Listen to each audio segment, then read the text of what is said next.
Hai sahabat Upscape, saya Reski, tim Upscape Indonesia.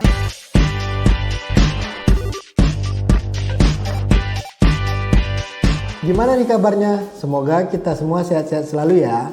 Jadi, di video kali ini Rizky akan bahas mengenai strategi pelaksanaan pada pasien jiwa dan juga komunikasi terapeutik dalam keperawatan jiwa. Baiklah, langsung saja kita masuk ke videonya ya. Oke? Baiklah sahabat Upscape, sekarang kita masuk ke materi strategi pelaksanaan jiwa. Jadi kali ini kita akan bahas itu beberapa kasus dengan resiko dan juga kasus dengan gangguan jiwa. Jadi di soal hukum nanti akan ada kasus tentang gangguan jiwa dan kasus resiko gangguan jiwa. Jadi kita bahas yang resiko dulu ya. Yang pertama itu ansietas. Pada pasien dengan ansietas, strategi pelaksanaan yang kita berikan itu ada 4 teman-teman. SP1-nya itu pertama kita kaji tanda-tanda ansietas dan kemampuan pasien dalam mengurangi ansietasnya tersebut. Lalu kita ajarkan pasien untuk teknik relaksasi nafas dalam. Yang kedua, setelah kita ajarkan teknik relaksasi nafas dalam, lalu kita ajarkan pasiennya teknik distraksi. Teknik distraksi ini gunanya agar pasien ini teralihkan pikirannya dari yang awalnya dia memikirkan ansietasnya menjadi tidak memikirkan. Jadi kita alihkan perasaan cemasnya tersebut. Nah, di SP ketiga ansietas itu kita ajarkan pasiennya untuk hipnotis 5 jari. Selanjutnya, setelah kita ajarkan hipnotis 5 jari, SP4-nya kita latih spiritual dan bantu pasien untuk menuliskan dalam jadwal kegiatan hariannya. Selanjutnya kita masuk ke gangguan citra tubuh. Di gangguan citra tubuh, strategi pelaksanaan yang kita berikan, yang pertama itu kita diskusikan kepada pasien persepsi tentang citra tubuhnya yang dahulu dan yang sekarang. Bagaimana perasaannya dan harapannya terhadap citra tubuhnya ini. Motivasi pasien untuk melihat, menyentuh secara bertahap bagian tubuhnya yang hilang. Observasi respon pasien terhadap perubahan bagian tubuhnya tersebut. Yang kedua, kita diskusikan kepada pasien kemampuannya dalam mengatasi masalah bagian tubuhnya tersebut. Kita diskusikan bagian tubuh yang berfungsi dan yang terganggu. Bantu pasien untuk meningkatkan fungsi bagian tubuhnya yang sehat. Kita ajarkan pasiennya untuk mendemonstrasikan afirmasi positif. Lalu kita beri pujian atas kemampuan yang pasien dapat lakukan. Di SP ketiga, kita ajarkan pasiennya meningkatkan citra tubuhnya. Dalam melatih bagian tubuh yang terganggu dengan cara kita dapat menggunakan protase, kosmetik atau pakaian baru. Kita motivasi pasien untuk melakukan aktivitas yang mengarah pada pembentukan tubuh yang ideal. Jadi kita maksimalkan tubuh pasien yang masih bisa berfungsi seperti itu teman-teman. Selanjutnya di SP keempat kita susun jadwal kegiatan sehari-hari. Lalu kita motivasi untuk melakukan aktivitas sehari-hari dan terlibat dalam aktivitas keluarga hingga sosial nantinya. Jadi harapan kita dengan memberikan SP gangguan citra tubuh pada pasien, pasiennya tidak merasa malu lagi kepada tubuhnya ataupun ada bagian tubuh yang hilang fungsi atau berubah. Jadi pasiennya mampu melakukan aktivitasnya sehari-hari seperti biasa dan mampu bergaul lagi dengan sosialnya. Selanjutnya kita masuk ke strategi pelaksanaan harga diri rendah situasional. Yang pertama itu kita identifikasi kemampuan dan aspek positif yang dimiliki oleh pasien kita. Kita nilai kemampuan dan aspek positif yang dimilikinya. Kita pilih kemampuan positif yang bisa dilatih. Jadi kita latih kemampuan positif yang pertama. Kita minta pasiennya untuk membuat list ataupun catatan apa-apa saja aspek positif yang dapat dilakukannya. Lalu kita latih aspek positif pertama yang ingin dilakukan oleh pasien tersebut. Yang kedua, kita latih kemampuan positif kedua. Yang ketiga, kita latih kemampuan positif ketiga. Yang keempat, kita latih kemampuan positif yang keempat. Jadi kan tadi itu seperti yang Rizky sampaikan, udah di list nih kemampuan positif yang dimiliki oleh pasien kita. Nah, nanti kita latih satu persatu seperti itu. Selanjutnya kita masuk ke diagnosa ketidakberdayaan. Strategi pelaksanaan yang dapat kita berikan di SP1 itu kita diskusikan tentang penyebab dan perilaku akibat ketidakberdayaan pasien. Bantu pasien untuk mengekspresikan perasaannya dan identifikasi area-area situasi kehidupannya yang tidak terkontrol. Kita bantu pasien untuk mengidentifikasi faktor-faktor yang dapat berpengaruh terhadap ketidakberdayaannya. Lalu kita identifikasi pemikiran yang negatif dan bantu untuk menurunkan melalui interupsi atau kita ganti pemikiran negatif pasien tersebut. Kita bantu pasien untuk meningkatkan pemikiran positif yang ada di pikirannya. Selanjutnya di SP kedua pada ketidakberdayaan, kita identifikasi persepsi pasien yang tidak tepat dari penyimpangan dan pendapatnya yang tidak rasional tentang ketidakberdayaan yang dimilikinya. Lalu kita latihan mengontrol perasaan ketidakberdayaan dimilikinya. Kita tingkatkan kemampuan mengendalikan situasi yang masih bisa dilakukan oleh pasien. Strategi pelaksanaan yang keempat itu dukungan kekuatan-kekuatan diri yang dapat diidentifikasi oleh pasien. Misal pasien masih mampu menjalankan peran sebagai ibu meskipun sedang sakit. Jadi harapannya, setelah kita memberikan strategi pelaksanaan ketidakberdayaan kepada pasien, itu pasien mampu melakukan aktivitas-aktivitas sehari-harinya seperti biasanya. Seperti itu teman-teman. Selanjutnya kita masuk ke strategi pelaksanaan kasus keputusasaan. Yang pertama kita identifikasi kemampuan membuat keputusan dan mengidentifikasi area harapan dalam kehidupan pasien. Jadi kita identifikasi hubungan dan dukungan sosial yang dimiliki pasien. Kita latih cara merawat dirinya. Yang kedua, strategi pelaksanaannya kita latih cara melakukan aktivitas positif yang dapat pasien lakukan. Yang ketiga, itu kita latih cara berpartisipasi aktif dalam aktivitas kelompok. Nah, yang SP2 tadi kan dia melakukan aktivitas positif yang dimilikinya. SP3 kita latih pasiennya untuk berpartisipasi aktif dalam kelompok. Yang keempat, kita latih cara tindakan coping alternatif dengan memperluas spiritual diri dari pasien. Selanjutnya kita masuk ke masalah gangguan. Di pasien gangguan, itu yang pertama pasien dengan perilaku kekerasan atau resiko perilaku kekerasan. Strategi pelaksanaan yang kita dapat berikan itu ada 4 teman-teman. Di SP1 kita identifikasi penyebab, tanda dan gejala perilaku kekerasan yang dilakukan, akibat perilaku kekerasannya, dan jelaskan cara mengontrol perilaku kekerasannya baik dengan fisik, obat, secara verbal ataupun spiritual.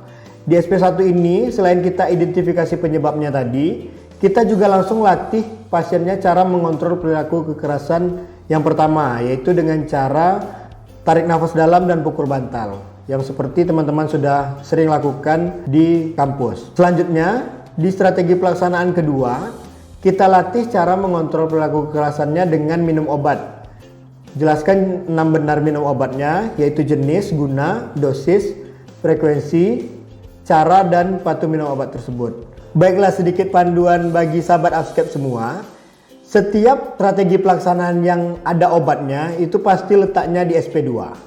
Jadi, agar teman-teman mudah, kalau ada ditanyakan di soalnya apakah SP2 pada pasien perilaku kekerasan atau halusinasi, itu pasti obat. Jadi kita lanjut ke strategi pelaksanaan yang ketiga. Untuk pasien perilaku kekerasan atau risiko perilaku kekerasan, itu kita latih cara mengontrol perilaku kekerasannya secara verbal. Ada 3 cara, yaitu cara mengungkapkannya, meminta, dan menolak dengan benar.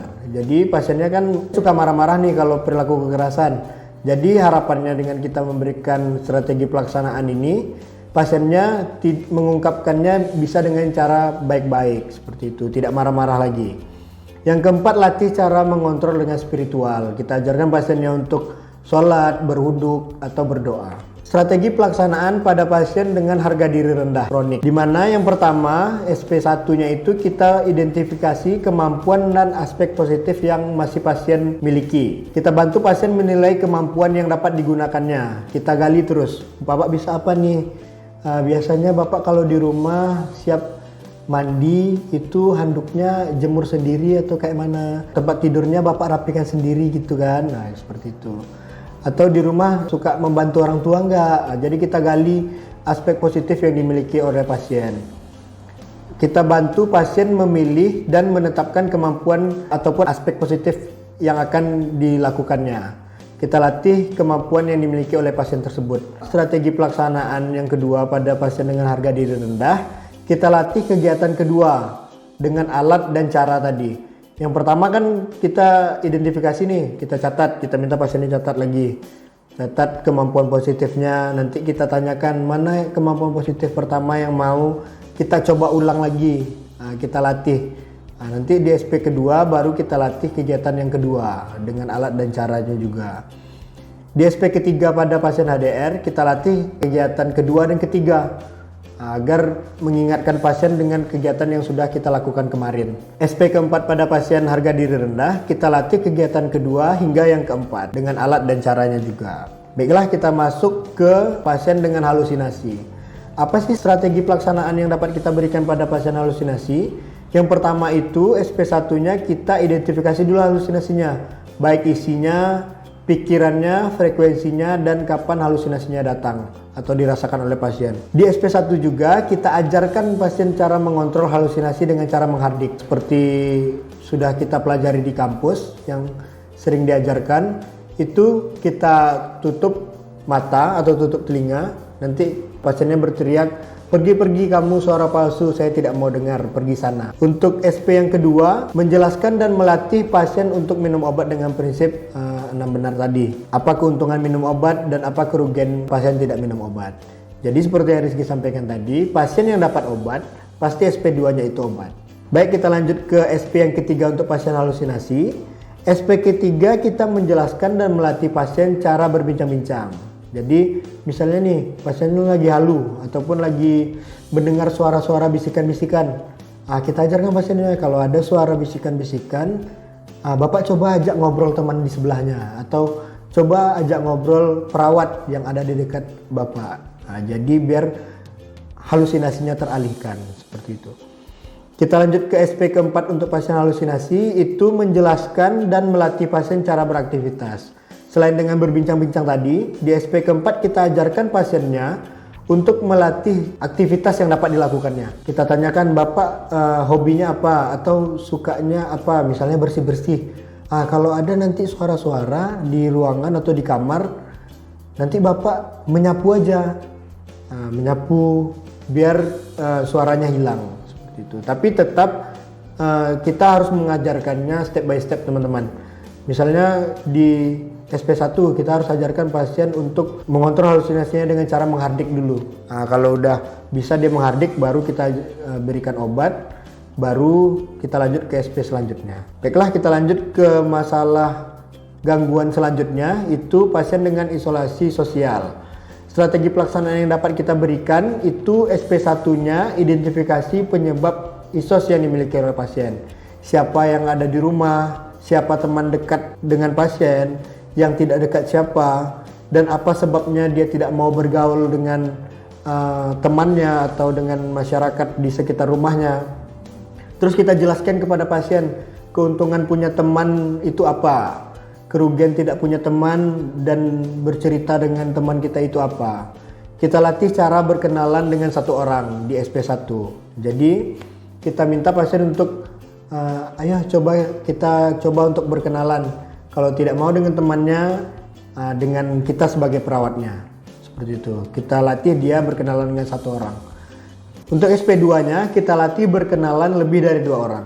Nah, jadi di SP1 setiap kita jumpa pasiennya, kita ajak pasiennya berkenalan biar dia terbiasa. Jadi di SP2 nanti kita latih pasiennya untuk berkenalan dengan 2 orang.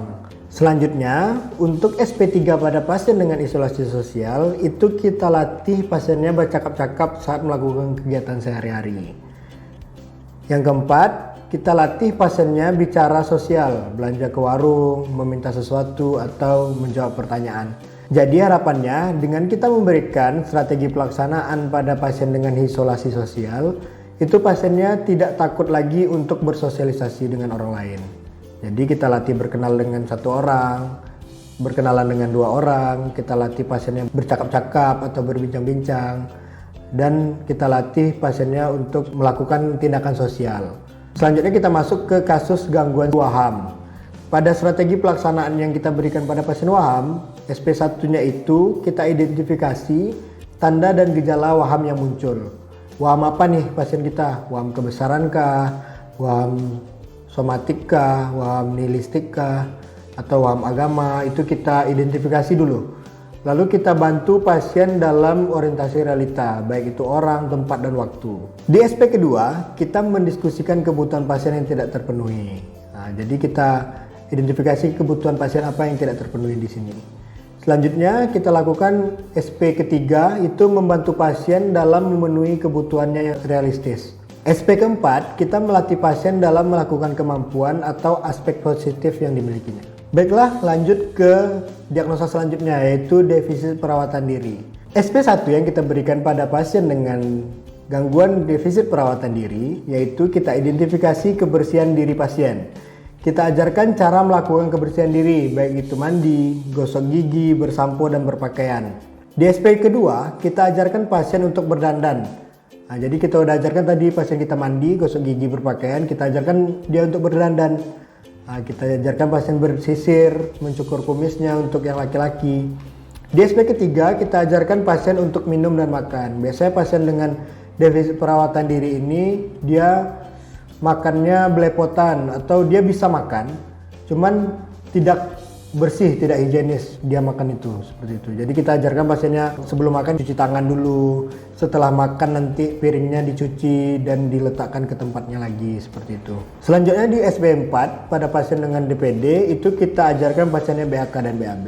Jadi biasanya pasien dengan DPD ini dia pipisnya sembarangan, BAB-nya sembarangan. Jadi kita ajarkan pasiennya di sini tempat pipis, kita bawa pasiennya ke kamar mandi. Oh, ini tempat pipis, ini tempat buang BAB. Kalau sudah selesai nanti disiram, dicuci, seperti itu. Baiklah, kita lanjut ke masalah selanjutnya pada pasien gangguan, yaitu resiko bunuh diri. Strategi pelaksanaan yang dapat kita berikan itu SP1-nya kita identifikasi beratnya masalah resiko bunuh diri yang pasien alami, baik itu dari isyarat, ancaman, atau percobaan bunuh diri. Kita identifikasi benda-benda berbahaya yang ada di sekitar pasien, lalu kita amankan. Kita lihat di sekitar pasien atau di ruangannya, ada nggak benda-benda yang dapat membahayakan diri pasien untuk dia melakukan bunuh diri tadi. Selanjutnya kita latih cara mengendalikan diri dari dorongan bunuh diri tadi. Kita buat daftar aspek positif yang dimiliki pasien. Kita latihan berpikir secara positif. Nah, jadi kita gali kemampuan positif ataupun hal-hal positif yang masih dimiliki pasien biar pikiran bunuh dirinya itu hilang. Kita lanjut ke SP yang ketiga, itu kita latihan cara mengendalikan diri dari dorongan bunuh diri dengan cara buat daftar dari aspek positif yang ada, aspek positif keluarga ataupun lingkungan. Kita latih pasien berpikir positif baik secara di dalam lingkupan keluarganya atau di lingkungan sekitar rumahnya, seperti itu. Yang keempat, kita mendiskusikan harapan masa depan yang pasien miliki. Jadi kita identifikasi apa harapan masa depan yang masih pasien miliki. Jadi pasien itu kita ingatkan lagi, kalau 2 tahun, 3 tahun lagi apa rencana Bapak. Kita kaji lagi aspek-aspek positifnya, seperti itu. Biar pasien ini menghindarkan pikirannya dari resiko bunuh diri tadi. Biar lebih jelas kita masuk ke contoh soal ya sahabat Upscape. Di contoh soal yang pertama itu perawat sedang menangani pasien dengan masalah halusinasi. Sebelumnya perawat telah selesai memberikan SP patuh minum obat. Nah, SP apa yang harus diberikan perawat selanjutnya?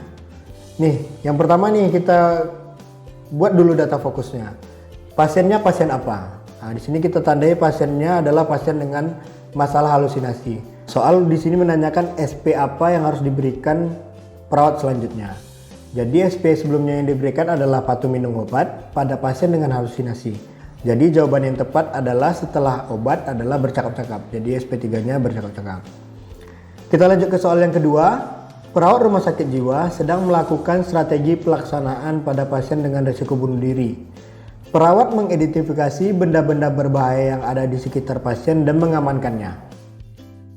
SP berapakah yang sedang dilakukan perawat? Nah, ini ditanya pada soal SP berapa yang dilakukan perawat, teman-teman. Jadi data fokusnya, pasiennya adalah pasien dengan resiko bunuh diri. Perawatnya mengidentifikasi benda-benda berbahaya yang ada di sekitar pasien dan mengamankannya. Jadi SP berapakah yang dilakukan oleh perawat tersebut? Nah, jawabannya yang tepat adalah SP1. Karena SP1 pada pasien dengan resiko bunuh diri itu adalah perawatnya mengidentifikasi benda-benda berbahaya yang ada di sekitar pasien dan mengamankan benda-benda tersebut. Demikian video pembelajaran kita kali ini. Semoga bermanfaat ya. Jangan lupa like, comment, and subscribe-nya ya. Sampai jumpa di video pembelajaran selanjutnya. Dadah teman-teman.